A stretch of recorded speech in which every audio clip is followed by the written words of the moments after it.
Good morning to one and all.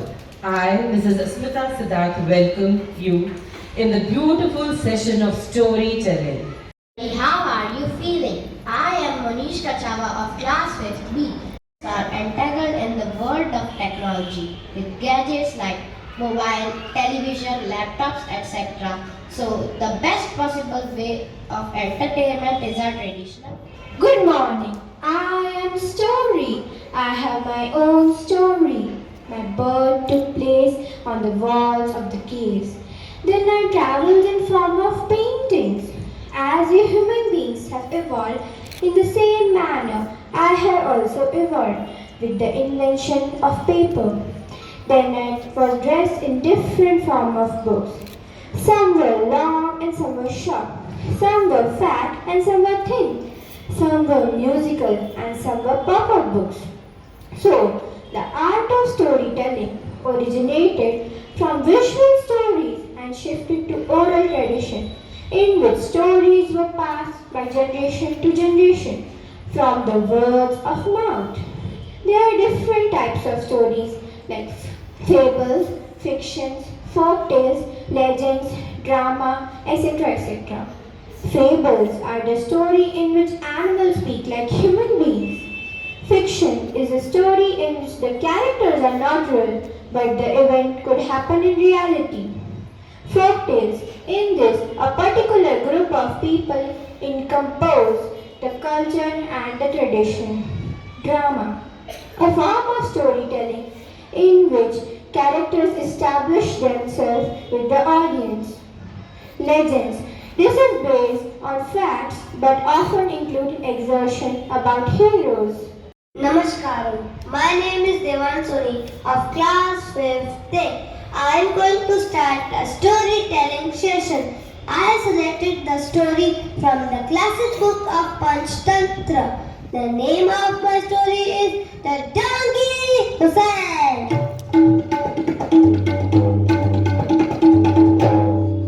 Once there was a donkey which lived with a washerman. One day he met a jackal and soon they both became friends. Every night they got in the search of food. One day they both used a cucumber field full of juicy and fresh cucumbers. They both eagerly started eating. It was a full moonlight. Soft breeze was blowing. The donkey said to the jackal, "Friend, I am so happy. I feel like singing a song to celebrate this beautiful night." But the jackal said, "Please don't. You will only wake up farmers and we will be in trouble." The donkey could not listen to the jackal and said, "Oh, you are jealous of my sweet and melodious voice." The jackal said to the donkey, "If you insist, go ahead, but let me leave now." The jackal ran out of the field. The donkey started braying loudly.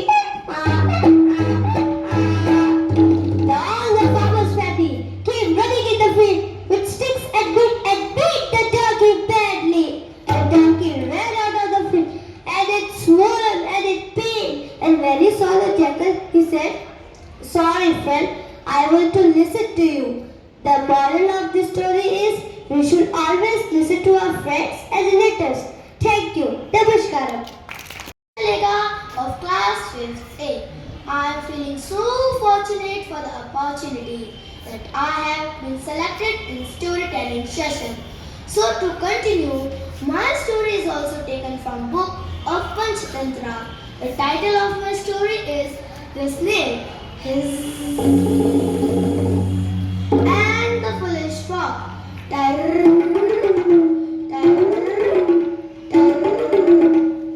In a pond, in a jungle, there lived a big group of frogs. A frog king ruled this pond. An old snake lived in the bushes. He used to really struggle to catch his prey. One day, the snake came up with an idea and approached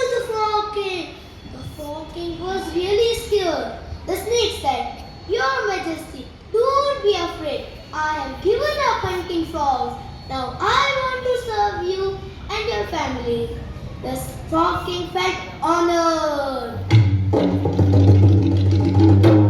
He thought, such a strong enemy has offered his services to us. The next day, the Frog King and his family mounted with the snake for a ride around the pond. The cunning snake wriggled slowly.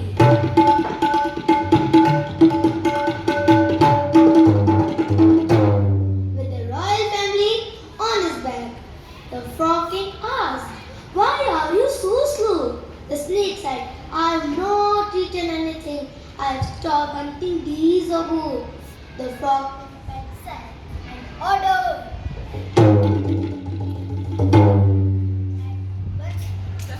Third, one frog will reach daily as a food of snake. Soon he had eaten up all the frogs in the pond. Only the royal family had left. And with one swift movement, he swallowed them too. The foolish frog had invited the trouble upon himself. Thank you and have a nice day. On the Singleton of Class 5th A. As Class 5th A is narrating stories of Panchatantra, I have also selected the famous story which is full of fun and humor. The title of my story is The Brahman's Dream. Long, long ago, there lived a poor Brahmin who used to beg for his living. One day, he was given a pot full of flour. He came home happily and hung the pot high.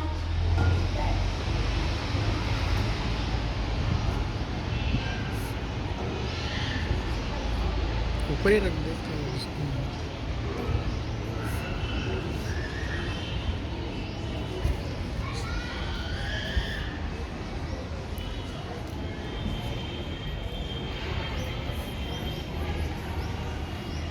The Brahmin then slept near the pot and started dreaming. He dreamt that there was a famine in his country and he sold the pot full of flour for a lot of money. He then thought, I would buy a pair of goats, I'll feed them well and make them fat and healthy. The Brahmin then dreamt.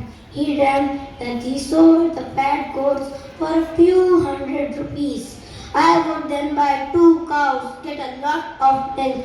With that milk, I would make butter, cream, and juicy sweets, and would have a big shop in the market.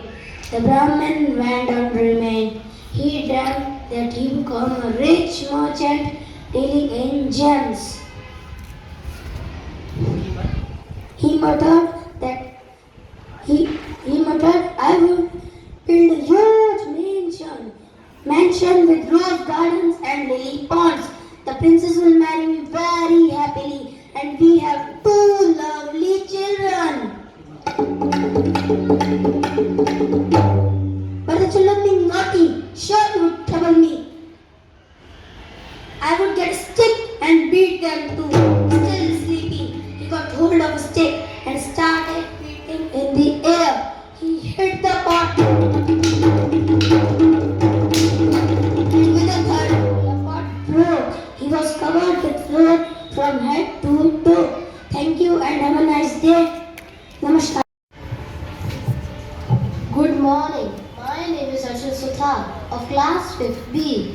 As you all know that Class 5th B is narrating some English classic stories. In that series, I am going to narrate the story. The title of my story is The Emperor's New Clothes. Long ago, there lived an emperor. He had a huge empire and loyal courtiers, but his people were not happy because the emperor didn't take interest in the affairs of the state. Instead, he was always busy buying and wearing new clothes. Every day, the emperor would ask his courtier to bring new garments for him. Wonderful! They would look into the mirror and admire. Then the veiled emperor would order, get a red robe stitched for me tomorrow. The courtier had to obey. All the courtiers were fed up with the emperor's whimsical order. The emperor is so foolish and vain. No one can advise him, said one of them. We have to teach him a good lesson, said another courtier, getting annoyed. So they went to the wise old courtier. After listening to their complaints, the wise old courtier said, I know a young man who has traveled to faraway lands and gathered good experience. In my opinion, he can teach a lesson to the emperor. The next day, the wise old courtier brought the young man to the court. I am a trader in garments. My lord, said the young man, I have come to see the great emperor who is famous for his fine clothes. The emperor felt flattered.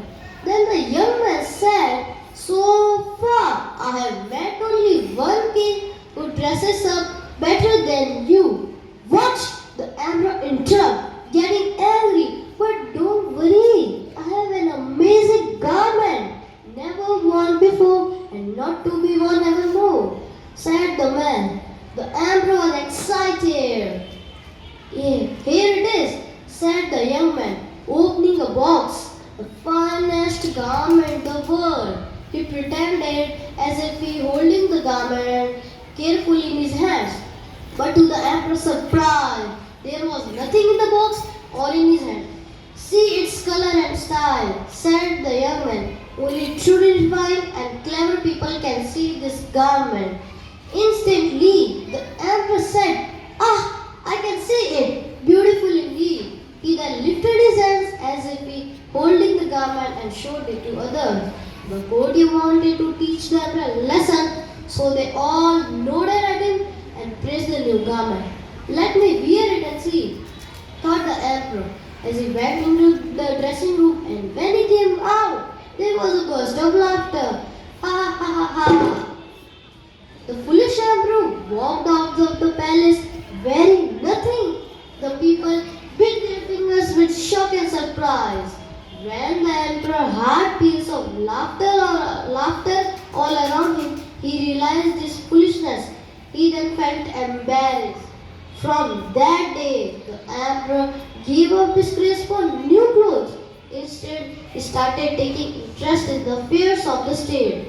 His courtiers also felt relieved. The kingdom prospered and the people became happy and content. Thank you.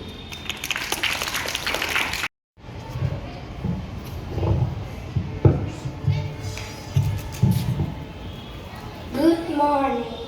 My name is Panchatantra. I study in class 5B. Today, I am also going to narrate one of the classic English stories. The title of my story is Snow White and the Seven Dwarfs. There was once a beautiful young princess called Snow White. Her wicked stepmother, the queen, was jealous of her beauty. Snow White was made to dress in rags like a servant. The queen used to ask her magic mirror, Mirror, mirror on the wall, who is the fairest of us all? The mirror would answer, You, O queen, are the fairest of all. One day, the mirror said, You, O queen, are very beautiful, but Snow White is the fairest of all. The queen was in a rage. She ordered a hunter to take Snow White to the forest and kill her. To make sure that he would kill Snow White, she said, Bring back her heart in this casket. The hunter took Snow White to the deep forest. Instead of killing the lovely young princess, he said, Run away, princess, and do not return to the palace. On his way back, the kind hunter killed a wild animal. He placed its heart in the casket and took it to the queen. Left alone in the forest, Snow White walked on, not knowing where to go. Suddenly, she came upon a very pretty little house, very tiny, like a playhouse. Snow White entered the house. How beautiful! But it needs some good cleaning. And she set about her work. I do feel tired, she said to herself after she finished the cleaning. Soon she was fast asleep. At that moment, the 7 little dwarfs returned to their house. Who could this lovely princess be? They wondered aloud. Hearing their voices, Snow White woke up and told them her story. Snow White and the 7 dwarfs became friends. Soon, she was cooking for them and looking after their house. Meanwhile, the wicked queen discovered that Snow White was still alive and living with her new friends, the 7 dwarfs. I shall kill her by myself, said the angry queen. The wicked queen transformed herself into an old lady using her magical powers. She set out for the house of the 7 dwarfs. Her basket of apples looked delicious. I shall place this poison apple right on the top, chuckled the jealous queen. As usual, the dwarfs started for their work. Have a good time, little princess, they said as they left. She will surely have a good time, said the queen to herself, who was hiding and watching them. Apples, apples, delicious, fresh apples, said the queen, coming to the door of their house. Hello, princess, won't you buy these delicious fresh apples?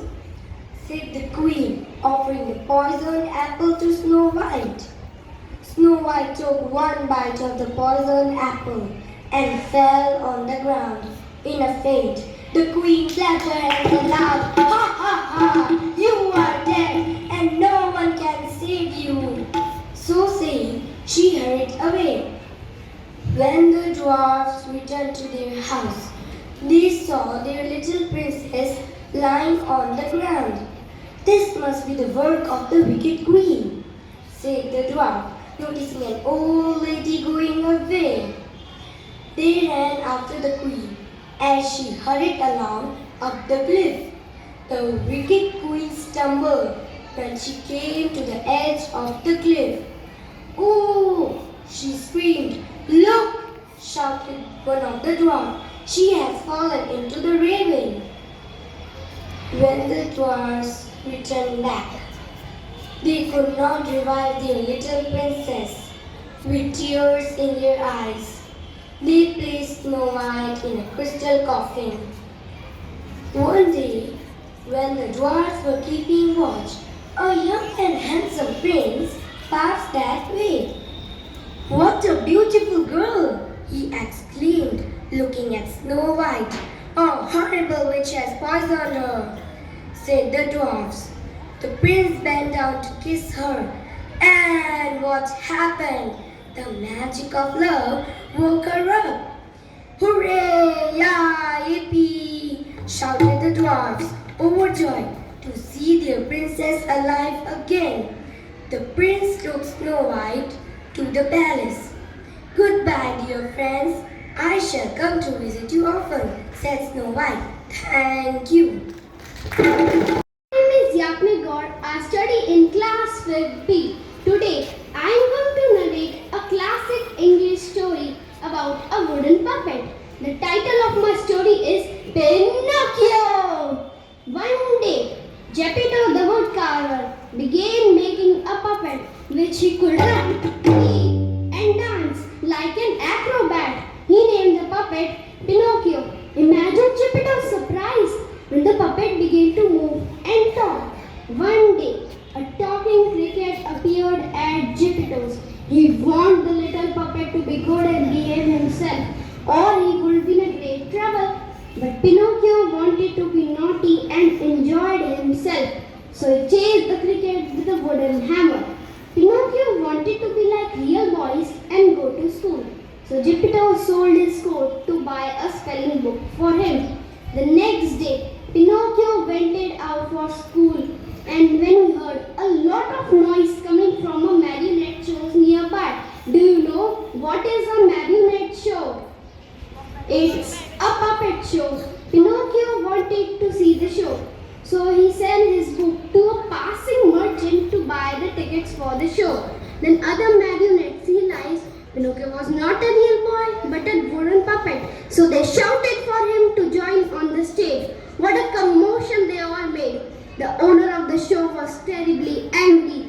He threatened to chop Pinocchio up for firewood and causing a disturbance.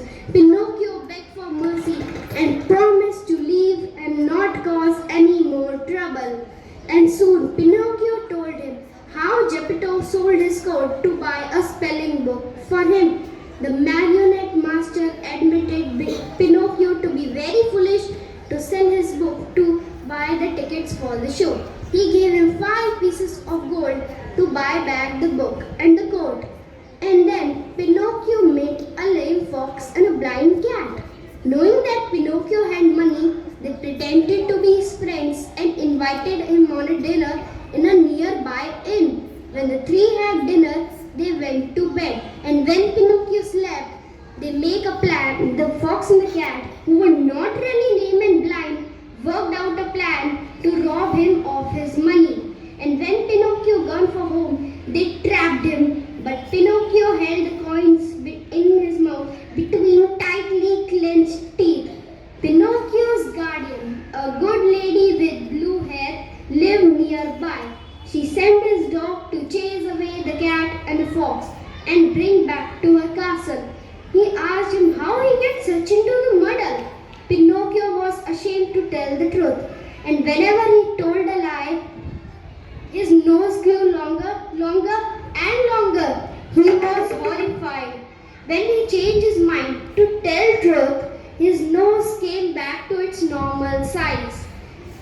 Pinocchio, learning that lies always be found out, promised to tell truth and started for home. At last, Pinocchio became wiser and more concentrated. He had to repay the Geppetto for all his worry he had caused him. Now Pinocchio worked, earned and studied hard. One night, Pinocchio dreamed that his guardian lady had came to visit him. She reminded that the boys who care for their parents, tell truth and behave himself, always get along in the world.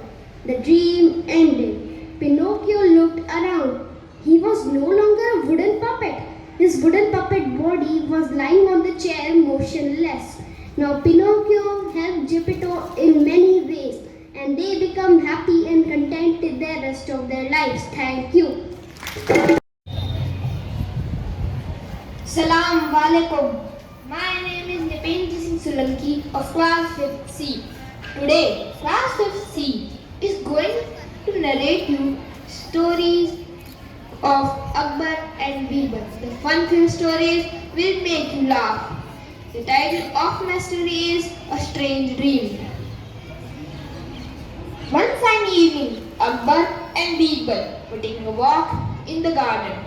Akbar thought of making fun of Birbal, so he said, Birbal, last night I had a strange dream, but I cannot tell you about it.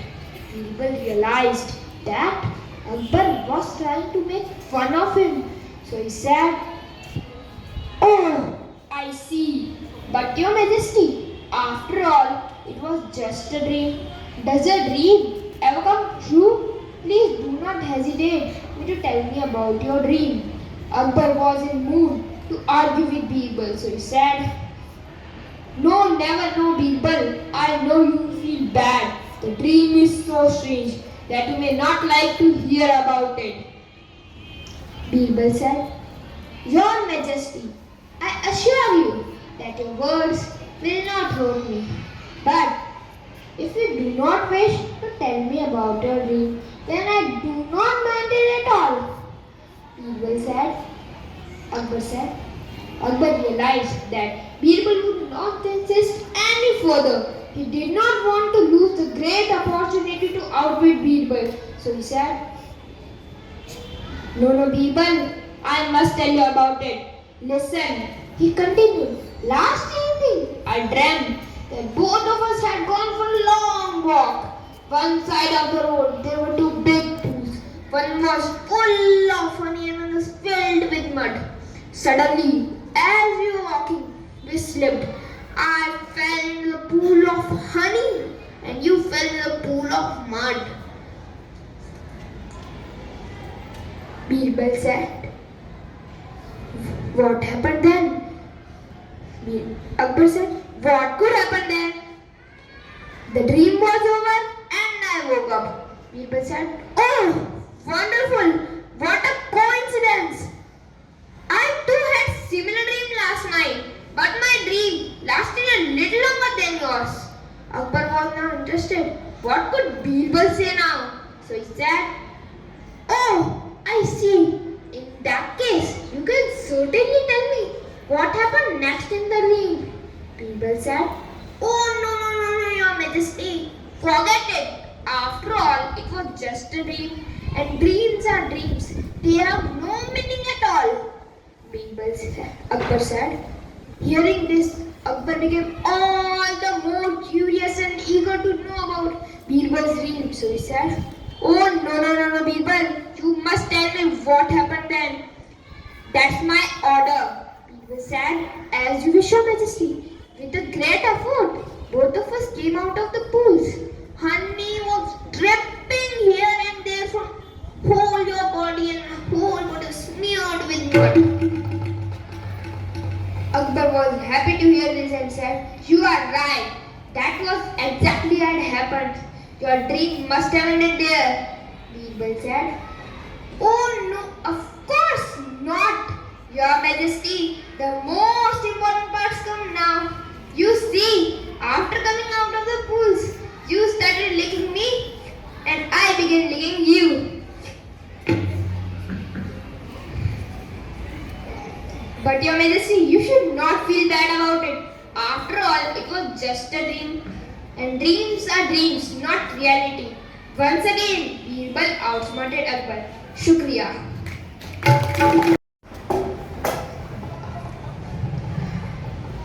Salam alaikum. My name is Hashnandani Rathore of class 5th C. So I will also continue with one of the story of Akbar and Birbal. In this story, you will find the pitch of witty answer which was given by the Begum. The title of my story is The Most Favorite. One day, Emperor Akbar was very angry with his wife for some reason. He said, Begum, go away to your father's house. Never show me your face again.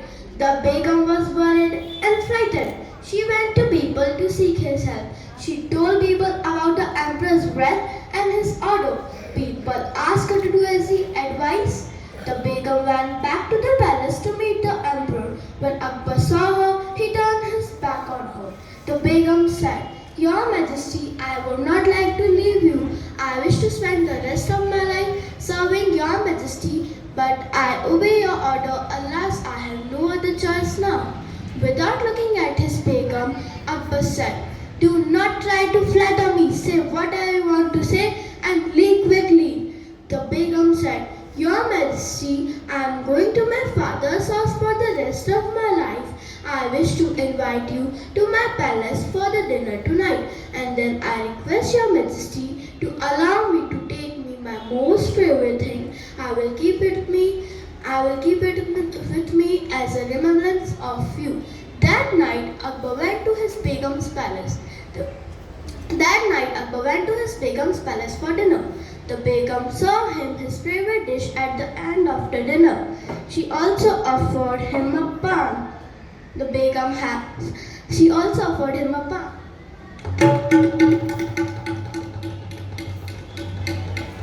The Begum had secretly added a sleeping pill in his pan. As soon as Akbar chewed the pan, he laid on the bed and fast asleep. The Birbal came As soon as Akbar chewed the pan, he laid on the bed and fast asleep. Birbal came with the carriage.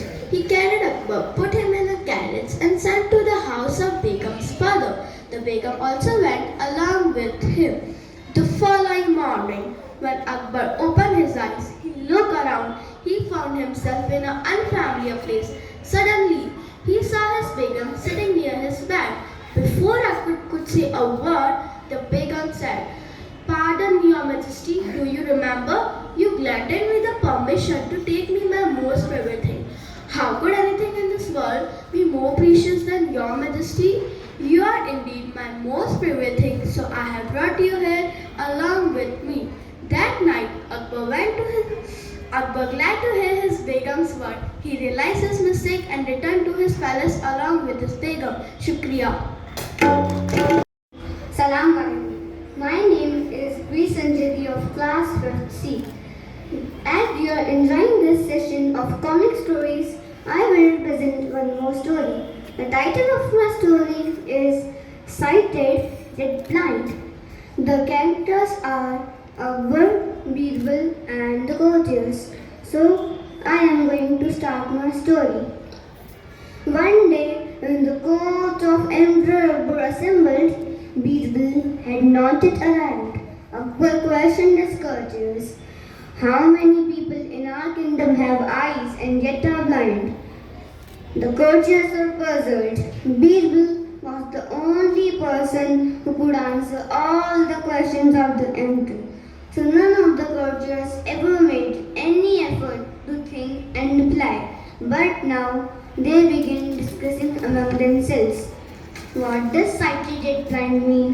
What does sighted yet blind mean? What does sighted yet blind mean? Meanwhile, Birbal arrived in the court. As soon as he took his seat, Akbar asked him the same question. "How many people in our kingdom have eyes and yet are blind?" Birbal replied, "Your Majesty, I cannot give you the exact figure, but I am sure that in our kingdom the number of such people is greater than the number of blind." "How can you say that?" asked Akbar. Birbal replied, "Your Majesty, I am sure of what I have just said. If you have any doubts, I will prove it in a couple of days." The following morning, Birbal placed the cart on the road.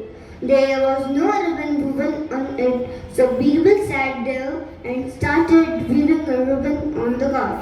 He asked one of his attendants to sit beside him with a paper and a pen to take down some notes. Soon the word spread in the whole city. Birbal himself is sitting on the road and weaving the ribbon on the cart. The people were surprised to hear the news. They went there to see the sight. Each one asked Birbal, "What are you doing, sir? What are you doing, sir?" Birbal's attendant took down the names of all those who asked questions to Birbal. Gradually, there was a long list of names. The emperor also heard the news. Birbal himself is sitting on the road and weaving a ribbon on the cart. Like the others, he was also surprised. He immediately went to see Birbal. He said pompously, "Hey Birbal, what are you doing?" Birbal looked at Akbar but did not give him a reply. Instead, he asked his attendant to add the emperor's name at the top of the list. Now, Akbar was even more surprised. He asked Birbal, "What is this list? Why have you asked this man to put my name at the top of the list?" Birbal replied calmly, "Your Majesty, you had asked me to prepare a list of people who have eyes and yet are blind. So here is that list, Your Majesty. I still do not understand your purpose. Why have you asked this man to put my name at the top of the list?" Birbal replied, "Your Majesty, I am sitting here and weaving the ribbon on the cart. Everyone who comes here can see that, and yet they ask me, 'What are you, Birbal? What are you doing?' So I have made a list of such people. You also came here and asked me the same question. Since You are the emperor. I had to put your name at the top of the list. Akbar burst out laughing and said, "Ha ha ha ha! Birbal, you are indeed very clever. At last, you found out the people who have eyes and yet are blind." As Birbal replied, "Your Majesty, I have to do the tasks assigned by you. But now you will agree that in our kingdom there is a large number of people who have eyes and yet are blind." As usual, Akbar was pleased with Birbal's wisdom and rewarded him. Thank you.